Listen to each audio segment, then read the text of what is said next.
Bawal na ang mukhang masungit sa serbisyong publiko sa Sultan Kudarat. Ipinag-utos ng lokal na pamahalaan na dapat laging may ngiti ang mga kawani ng gobyerno habang nakikipagharap sa publiko.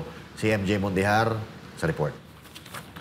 Kanya-kanya na diskarte ang mga bagong halal na opisyal sa nagdaang 2025 midterm elections. Sa bayan ng Isulan, Sultan Kudarat, isang kakaibang kautusan ang umiiral. Paliwanag ni Isulan Mayor Bayrihan sa Kaluran, bawal na sa kanilang lugar ang mga nakasimangot na kawani ng pamahalaan.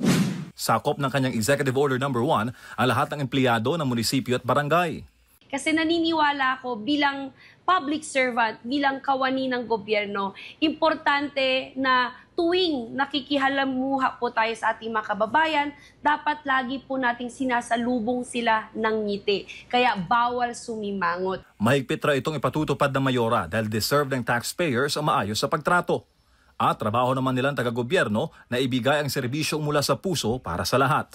Sweldo namin galing po sa taong bayan, dapat lamang na suklian namin yon ng magandang serbisyo simula pa lang sa smile na pagsalubong sa kanila.